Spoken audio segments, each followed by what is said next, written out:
یو کلی وي په هغه کې یوه چوډیل وي. چوډیل په خپل شکار پسې ګرځي انسانانو پسې. ډېرې ورځې شوې وي چې چوډیل انسانان نه وي خوړلي. دا د لیونیانو په شانتې په لارو کوڅو کې ګرځي په انسانانو پسې. دغه وګوره که خو انسان زما مخې لاره روان دی.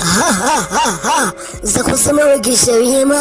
ما ویل انسانان به په کوم ځای وي، خو دا انسان به زه اوس خورمه. چوډیل چوډیل وای دا خو چوډیل ده، وای دا خو به ما اوس خوري.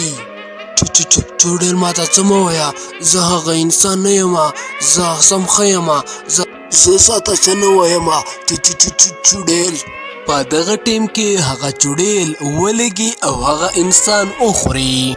چوډیل ډېره زیاته خوشحاله وي ځکه چې دی یو انسان وخوړو.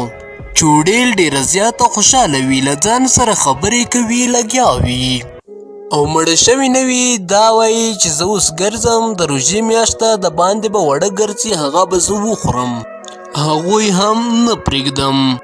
همداشان په سوچونو کې ولاړه وي، دا سوچ کوي چې زه به اوس کم خواځم چې نور انسانان هم وخورم.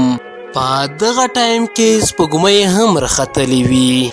دا سپوږمۍ چې تر کمې پورې وي نو په دې چوډیل کې ډېره غټه ساه وي او انسانان خوري.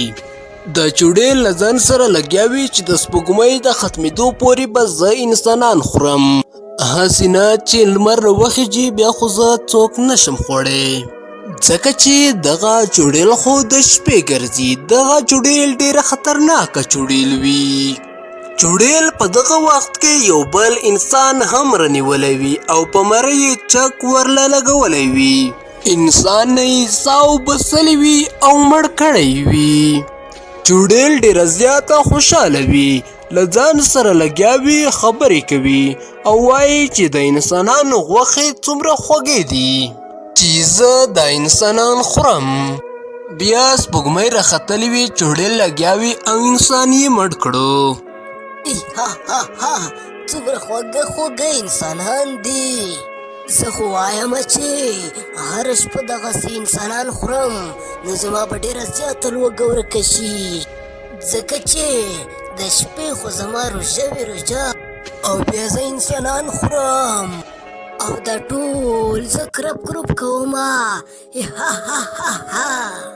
ګرانو دوستانو، که دغه کارتوني ویډیو مو تر پایه لیدلې وي نو راته ووایئ چې تاسې له دې کیسې څخه څه هدف او مقصد واخیستو، نو په کمنټ کې خپله رایه ضرور ولیکئ.